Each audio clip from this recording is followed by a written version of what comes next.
다 함께 기도하심으로 6월 3일 수요일 매일 예배 시작하겠습니다. 기도합니다. 은혜가 풍성하신 하나님 감사합니다. 오늘도 매일 예배 가운데 우리를 말씀 가운데 초청해 주시니 감사합니다. 이 예배를 통하여서 하나님을 더욱 사랑하게 하시고 하나님의 뜻을 깨닫게 하시고 그 믿음 주신 그 말씀의 뜻을 가지고 우리가 믿음으로 행할 수 있는 아버지 거룩한 은혜도 허락하여 주시옵소서. 특별히 우리 교회를 붙드시고 예배와 기도와 사랑이 넘치는 살아있는 주님의 몸된 교회가 될 수 있도록 인도하시고 교회를 섬기는 모든 손길 위에 하나님께서 은혜의 은혜를 더하여 주시옵소서. 성령 안에서 하나가 되는 교회가 되게 하시고 정말 이 지역에 또 모든 열방 가운데 빛과 소금의 역할을 감당하는 귀한 주님의 거룩한 교회가 되게 허락하여 주시옵소서. 오늘도 예배 가운데 하나님 함께 하시고 인도하실 것을 믿고 감사하며 예수님의 이름으로 기도하옵나이다. 아멘. 찬송가 465장 함께 하시겠습니다.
오늘 말씀은 고린도전서 11장 27절부터 34절까지의 말씀입니다.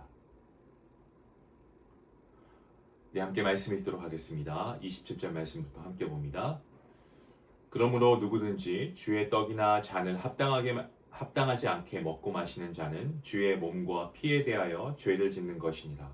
사람이 자기를 살피고 그 후에야 이 떡을 먹고 이 잔을 마실지니 주의 몸을 분별하지 못하고 먹고 마시는 자는 자기의 죄를 먹고 마시는 것이니라. 그러므로 너희 중에 약한 자와 병든 자가 많고 잠자는 자도 적지 아니하니 우리가 우리를 살폈으면 판단을 받지 아니하려니와 우리가 판단을 받는 것은 주께 징계를 받는 것이니 이는 우리로 세상과 함께 정죄함을 받지 않게 하려 하심이라. 그런즉 내 형제들아 먹으러 모일 때에 서로 기다리라. 만일 누구든지 시장하거든 집에서 먹을지니 이는 너희의 모임이 판단받는 모임이 되지 않게 하려 함이라. 그 밖의 일들은 내가 언제든지 갈 때에 바로 잡으리라. 아멘.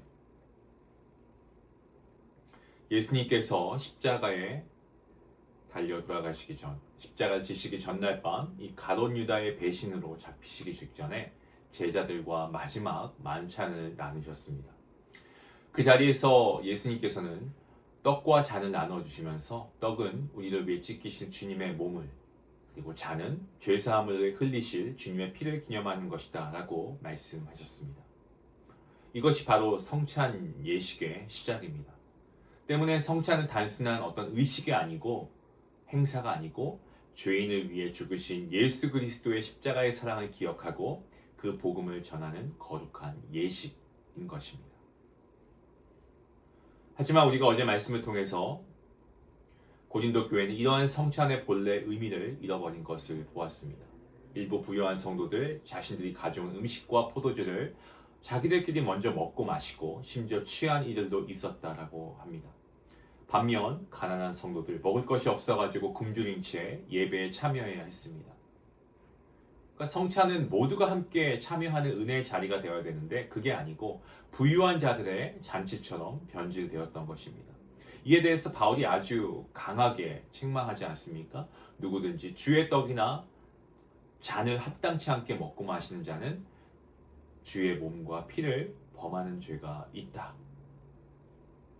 성찬은 예수님의 십자가를 기념하는 자리인데 자기의 욕심과 이기심으로 형제 자매를 무시하고 참여하는 것은 결국 주님의 몸과 피를 욕되게 하는 죄라고 말하고 있습니다.